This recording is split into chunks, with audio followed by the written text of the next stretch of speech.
So here's some reasons why they might have lied to us about the Earth being round. People say, why would they lie about it?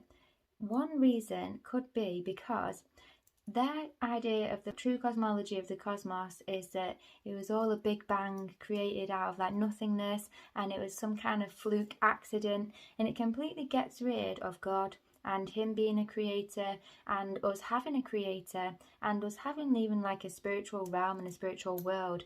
It's really, really material. The second thing could be, if you look back into like Tartaria and stuff, people 200 years ago had a lot more advanced knowledge and wisdom and technology than we would even know, including free energy. So if they're telling us that the cosmology is completely different to what we thought 200 years ago, we would think that nowadays we are so much more intelligent and advanced. The reason we must have changed our perspective on this so much must be because we have solid proof that this is true, that the Earth is a globe, say, for example.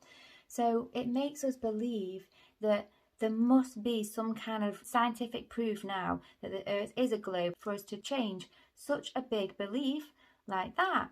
So if we think that we are really, really a lot more advanced now, 200 years later, then we wouldn't ever look back to them for advice, for intelligence, for wisdom or anything, and we wouldn't look back and see that they had free energy devices and all the other technology that they had.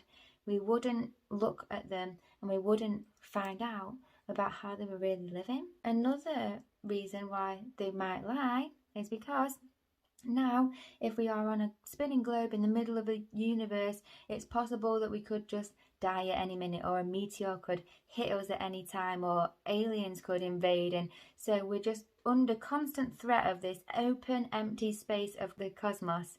So it's a subconscious fear that we aren't protected, we aren't safe, we aren't guarded, we aren't loved, and things like that. Another reason why they might lie could be because we physically can't feel the Earth moving.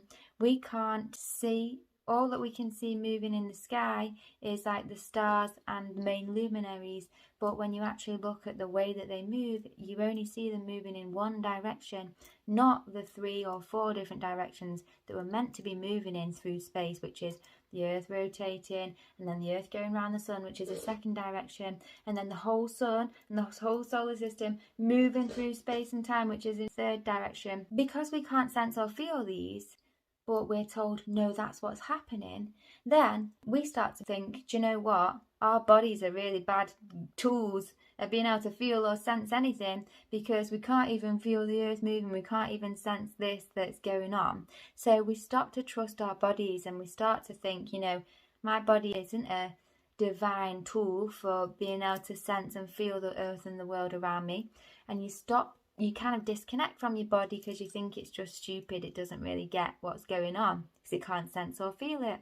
And so you disconnect and you don't trust yourself and your instincts and what you can sense and feel anymore.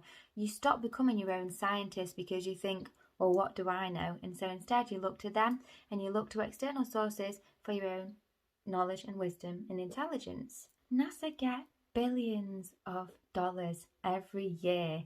Billions of taxpayer dollars every year. They aren't doing much with it. Like, they still haven't been back to the moon. They say that they don't have the technology to go back to the moon.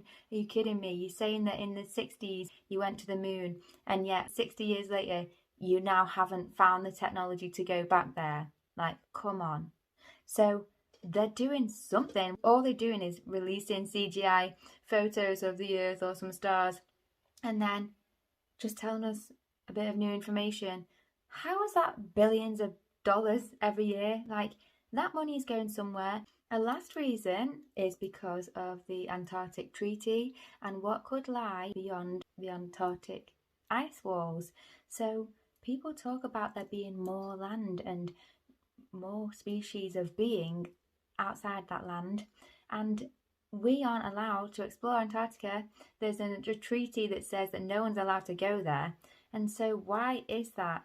They don't want us to be aware of what else is there because they get to keep us in a little prison box on this little small area of land.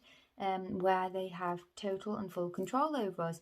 Now, we don't know what exists beyond the ice walls. It could be that they're still living with free energy. They might have healing med beds. They might have frequencies that heal people and grow limbs back and stuff.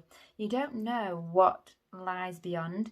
They might be living in a far advanced state than we are, much more in the power, not able to be controlled. And so it's possible that they're just trying to keep us, who are easily controlled and who are like all numb and dumb and a bit stupid, in this like small area where they can keep us all under locks. And because we believe that we're just on a spinning ball in space and there's no more land to be discovered, we won't even bother to try and look for it, and we won't even bother to try and see how our lives possibly could be, because others are living that way.